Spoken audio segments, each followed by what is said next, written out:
So, this feels weird. I haven't done this in a while. I haven't reviewed a volume in like a year. So welcome to my review for the most recent volume of A Certain Magical Index, Genesis Testament, that being Volume 11. You kids ready to go to hell? Oh, we're gonna be talking about hell a lot today. Because this is the Hell Tour volume. This is honestly not as long as I thought it was gonna be. This is a lot like shorter because I thought we were going to delve into a lot more with Hell, but considering the reveals we get in this, and considering it does make sense why this is short because usually in 2 hour volumes we have a lot of characters to deal with. So the fact that we only really have 3 characters present in this is shocking. Feels weird. I feel like it's been like a decade since 2R only had like a couple characters to talk about. So this is the Hell Tour volume. So I should have said that at the start. I will probably put a spoiler warning, but spoilers if you're not caught up to the most recent volume of Genesis Testament. Maybe don't watch this video considering I'm going to be spoiling kind of a major thing that happened last volume. So let's start. This is going to be a short review maybe. I'm probably going to make a discussion video about some aspects of this. I definitely want to make a video about CRC, quote unquote CRC. We'll get into that and Hell, how it functions, and maybe even a video on Kingsford because she might not be showing up after this volume. But so where do I begin with this? I guess we should talk about Hell, how this functions. It's weird because I now have to I usually have like a bunch of characters to talk about, but basically in the last volume, due to the events of the Transcendence arc and Alice's little declaration of like, you will die, and Toma basically being like, it doesn't change my answer. Yeah, Toma's dead. Like, confirmed dead. That is firmly stated in this volume that Toma is dead. A big thing with this volume is also if Toma still has a magic breaker. It's never outright stated if he doesn't or not, but if he does or does not have it, but it seems like he does have it considering the fight at the end. But yeah, so, and the volume ended with Kingsford, Anna Kingsford, or which I will probably be making a video on her at some point. Basically giving Toma like, how about I help you escape this? And she reveals that she has this technique. We're not exactly sure of the mechanics of this technique, because she calls it the Hell Tour technique, or like the Hell Tour. You also have to understand Kingsford and CRC, and like people like Alistair, their form of magic is something that is from like a century ago. Kingsford even more, because she existed before Alistair. I've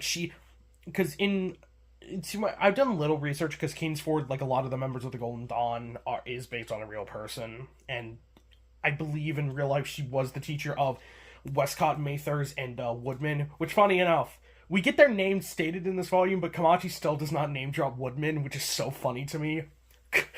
So funny to me, because it's like he always just says, like, oh yeah, Mathers, Westcott, and the third founder.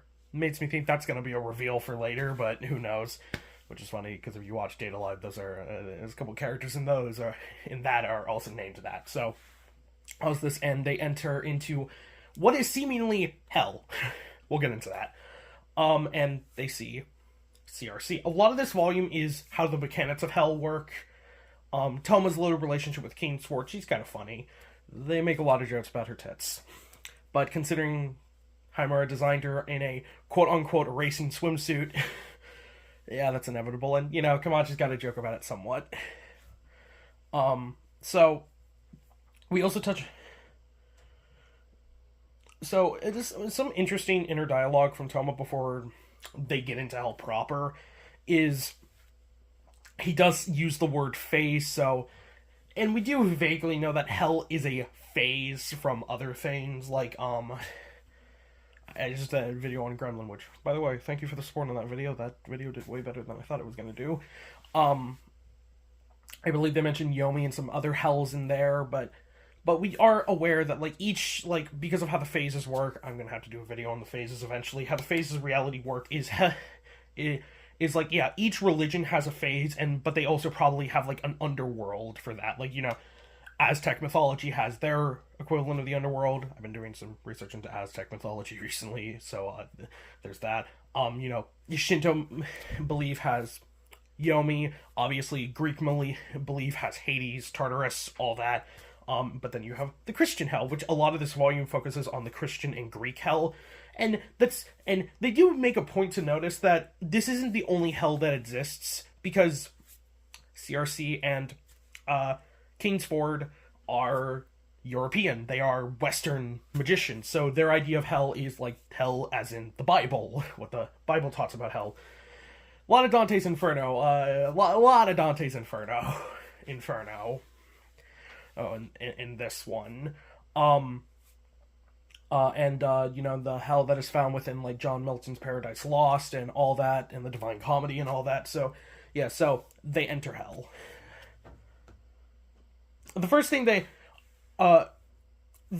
encounter is a Minotaur, because, obviously, you know, we get a lot of Greek in this. We get a lot of Greek, which I am happy about, because Greek mythology is one of the things that Komachi... I don't even think there was a magic god that was focused on... No, there was Chimera of True Gremlin. He was the Greek magic god, but we didn't know much about him. And, like, Proserpina, I fuck up her name consistently, is, like, the Roman magic god. So there. Toa actually mentions Othinus and a couple other members of Gremlin in here, so that's fun. So Kingsford does kind of mention that there are that this hell might be the mixture, like, you know, she mentions the 8 great hells of Buddhism. If you've ever looked into Buddhist hell is terrifying, just because of the sheer what the hell tortures and how long it lasts. Yeah, you're gonna be stuck in. Well, I don't remember the number, but it's like a gajillion years or some shit. And like she mentioned, Yomotsu Hirasaka, which if you're familiar with Persona 4, that's kind of funny. Because that game uses that, but that's like the entrance to the underworld. I believe it's like called the slope of the underworld. That's like what the kanji means, and that goes into Yomi, which is ruled by Izanami, Ami, and all that. And a lot of the beginning of this is Toma not really understanding this, because a lot of his ideas of hell come from like Shinto belief, because he's Japanese, and video games.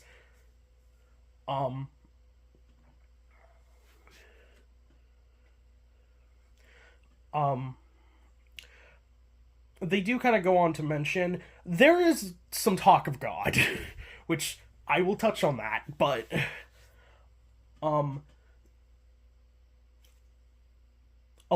they also do mention a couple of the other hells.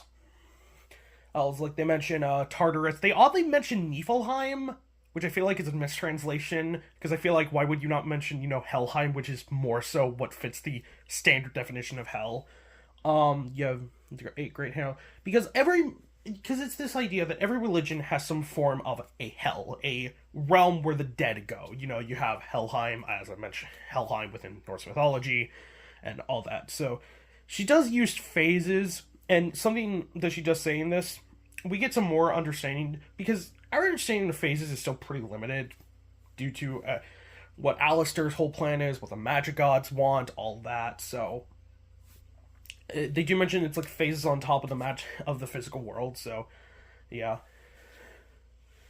And Toma does have Toma does mention Baloney Succubus a little bit. He's like, oh god, why can't something like that exist? Because, you know, Toma is Japanese, so his idea of like hell is, you know, full of hot demon ladies.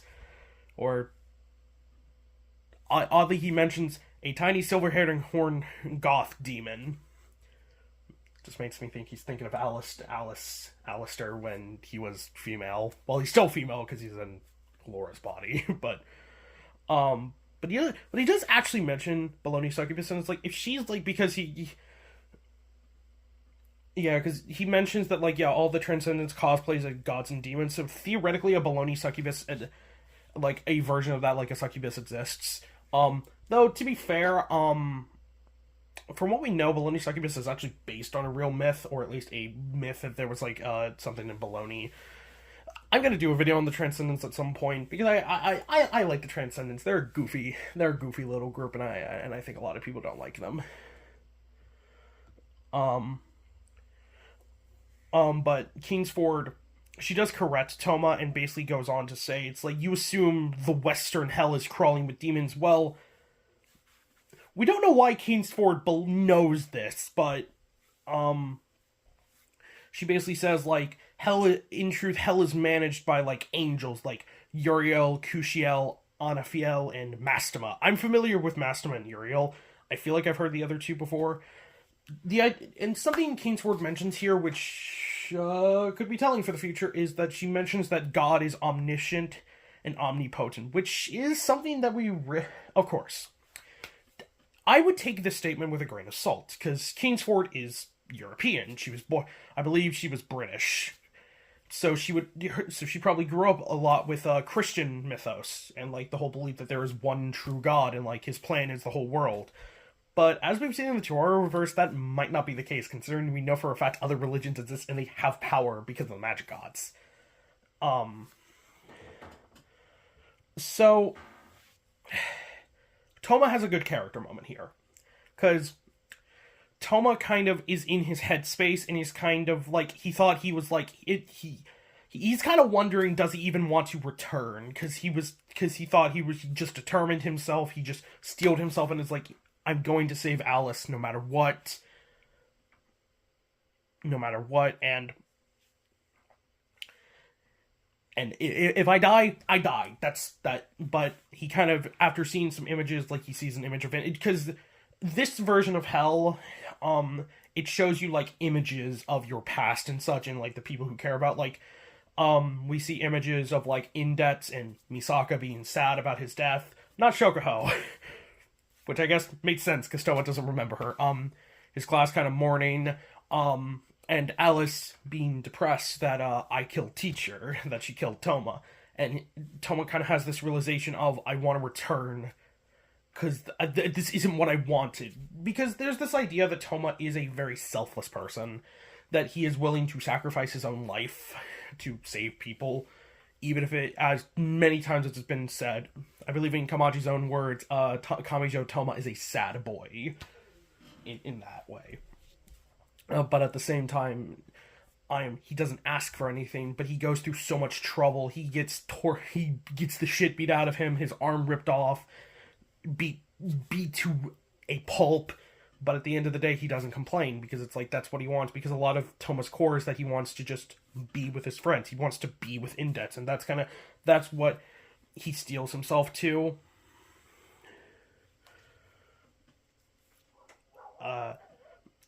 And just, yeah, all that. So good character moment that Toma does want to return to kind of make things right and not leave Indets alone, which I like. So we move on, and there is a little funny thing of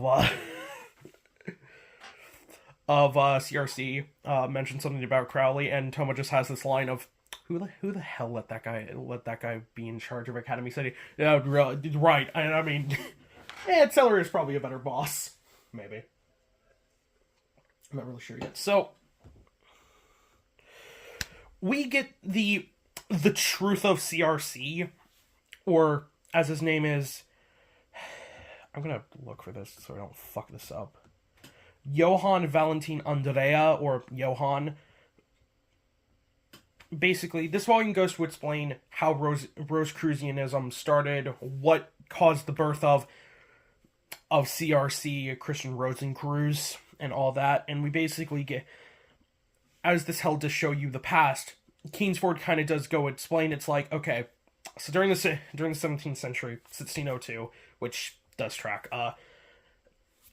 Johann Valentin Andrea is a real person. I didn't do that much research on him because I'm probably going to be doing a video on CU. If I don't mention something in too much detail, it's because I'm probably going to do a video on it in the coming like month or so. Luckily, I don't have to rush because these don't come out weekly, and who knows when GTE 12 is going to come out. So we kind of get some of the past, and Kingsford does say, it's like, CRC is a little confused why it's showing this, but then he says, this is your origin. This is the sin and your distortion upon the world. And he goes, and Kingsford kind of says that because of what Johann did, that caused Anna Sprengel to choose the path of magic, why the Golden Dawn was born, why Westcott Mather's and her other students strayed in their pursuit, and why Crowley did all the things he did. A lot of this volume also does kind of have the same energy of NT18 when we learned a lot about Crowley's past.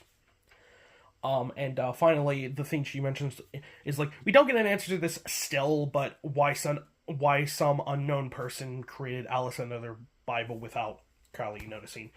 We definitely are not done with Alice, because that is still a loose thread of like, okay, how did Alice get made? Because to our knowledge of what has been said, like in the last volume, Alice was just a normal girl. Might actually be Alice Liddell, that was yet to be seen. It was the inspiration for Alice in Wonderland, and forget the author, but Lewis Carroll, I believe. Lewis Carroll's Alice in Wonderland, and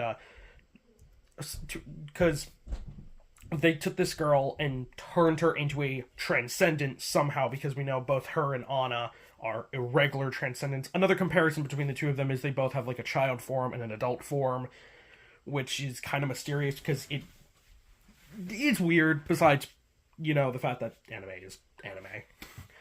But there's that. And then it's like, Tris Megistus, I'm mispronouncing that probably, I apologize. Boy, it's the Gremlin video all over again. Found her, and then they eventually founded, the Bridge Builders Cabal, which ended up forming all the which drew a lot of transcendence, and eventually caused the plot of GT, as we know. So,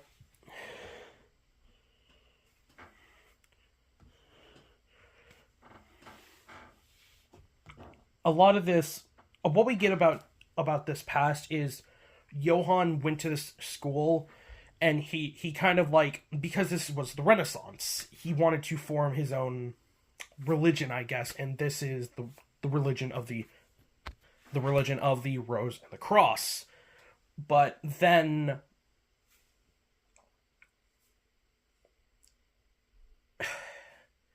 it's this idea that this was a prank, because it seems like Johann in his younger years was a prankster, so he was just going to reveal like, it's all a lie. He wanted to build up this religion that had been around, because Rosicrucianism is something that does exist in real life, and it has been the form of a lot of like occultic magical groups. But yeah, in the Torah world, it's kind of a mystery of like if it was even started. And basically, CRC had this plan to make up this whole ideology and build a figure around it, CRC, Christian Rosencreuz, and then reveal it was all a lie.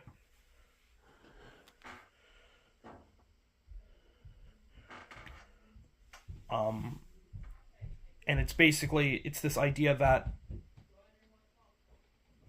that he created it, but then when it became so popular, so it kind of has this idea that when you present an idea to the world, it can very easily get out of hand and just escape your grasp, and when you try and stop it, it's bigger than you at this point. So, in a way,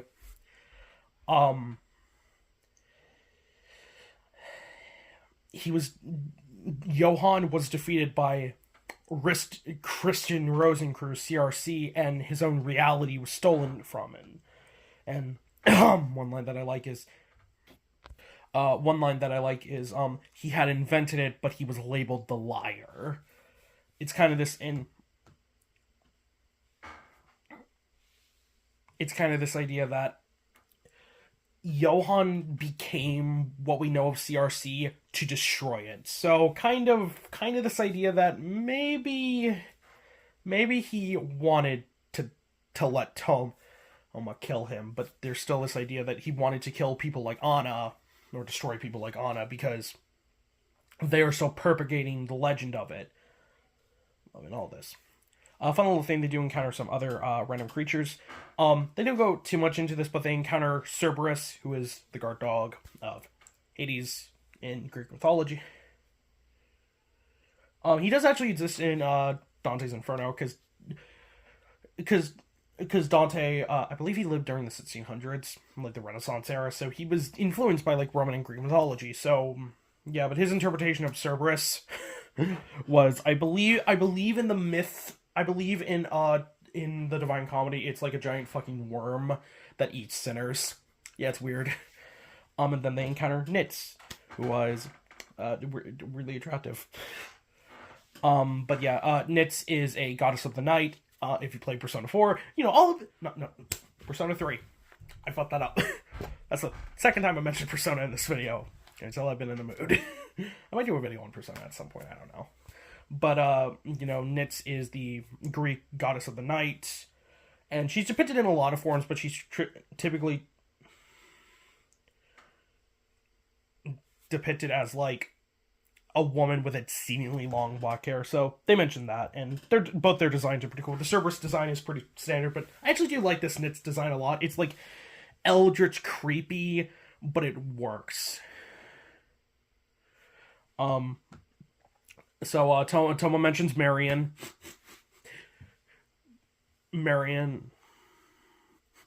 Which is so funny to me that he remembers Marion but doesn't remember her name. And CRC even points it out. It's like, can you not even remember her fucking name? Because, like, remember, that only happened like a month ago to Toma. Well, like 2 months ago, because we're at January. I believe January 6th is the time we're in, like January 6th, January 7th. So, yeah. Kind of funny I made the ground limiting on that, and that's why he mentions her. So there is kind of this idea that during this part of the volume, I was kind of questioning if Kingsford has ulterior motives. Ultimately, it's up to the reader if she does or not. Kamachi even points that out. It's like, do you believe her or not? I will make an entire video on that, but we're not sure.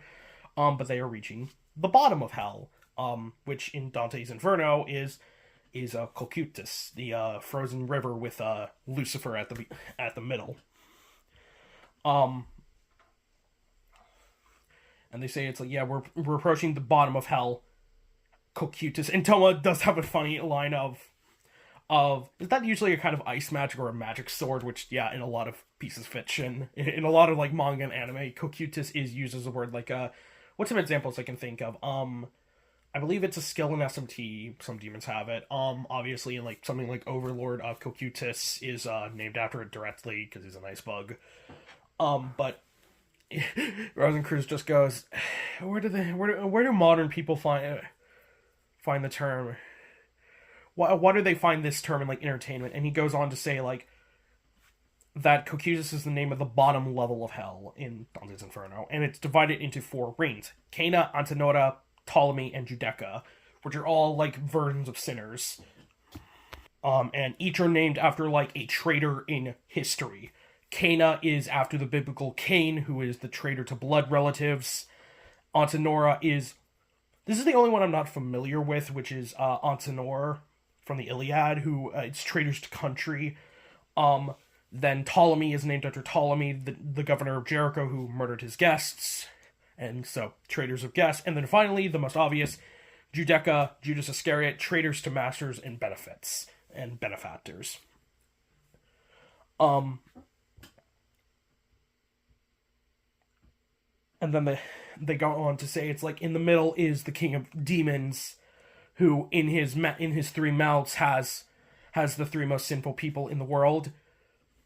They don't state who it is in this volume because I feel like Kamachi wants it to be vague for the reader, but in Dante's Inferno, I believe it's Judas Iscariot, Brutus and Cassius, who were the 2 leading assassins of Julius Caesar. I'm sure Kamachi kept it vague who it is, because Judas Iscariot is probably there because he's probably, like, the most infamous traitor in religion, in, like, history. Because, like, when you think of the word traitor, you probably go to Judas Iscariot. But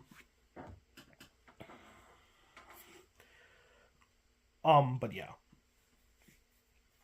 He probably doesn't say it for that reason, but Judas Iscariot is probably one. So, they do go into, like...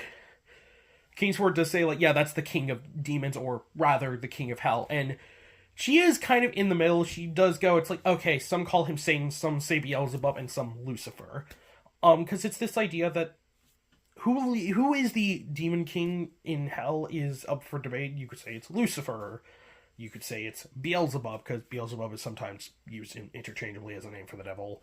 and Satan is kind of funny because in some version, in like the original version, Satan or Ha-Satan doesn't actually mean like a devil. It just means accuser, and he's just an angel of God meant to test man. But throughout the centuries in pop culture, he just became a demon. Lucifer. A funny thing, Lucifer didn't even exist in the original Bible, because the word Lucifer is just morning star, and it comes from Hellel, and it's just a term that means like, oh, how the mighty have fallen. But the idea that the demon king, that the Lord of Demons is a fallen angel who rebelled against God. God got popular by like mainly Paradise Lost, but then of course you had things in like the 20th and 21st century that popularized it, with a lot of series taking that interpretation, like SMT and Persona. But she does say it's like, yeah, in this view of hell, the demon king has rebelled against God and gathered strength in the depths of hell. Yet he is still doing the will of God by tormenting the sinners damned by God. Kind of the idea that the devil does work for God, but we get the reveal of this volume that this is an actual hell. It is basically a temporary space created by Rosencruz completely for his revival, or the revival of someone else. And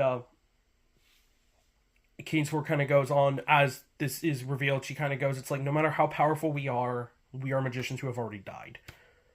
We are supposed to be dead. It's kind of this idea that Kainsford promised Alistair that she would save Toma, and she is willing to give her life for that. Kind of this idea that she could never go back on her word with one of her students, and kind of, it's another part of this idea that Johann and Anna are dead. They have died over. They lived their lives. They made their mistakes. They have compounded their sins. They should be dead. But Toma, he died before he could do anything. Which is kind of funny considering, yeah, Toma's 15, well, 16 now, because we actually got to say that January is around the time of his birthday, so that'll be fun. Birthday arc, so that'll be fun. So yeah, and she kind of goes on, it's like, if there's the ticket of survival, we should give it to the boy. And Toma kind of goes on to say that he does a lot of things. He goes, I want to see Indets again. I want to return to Academy setting and apologize to all of them. I want to see Origami, Pierce, Fukiose, and all the people in my school. And I want to wipe away Alice's tears. And that it wasn't her fault.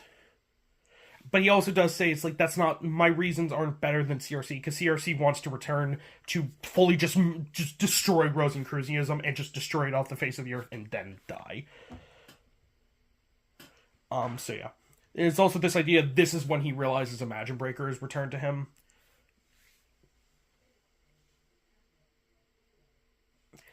The two of the images we get on like info cards are like about the monsters, and the ones about Lord demons. I like this one because it's like says like, yeah, this demon lord has 6 wings, 3 faces, and when he fell from heaven, the ground bent and produced the great crater known as Hell. Because in the Divine Comedy and in this as well, Hell is a crater.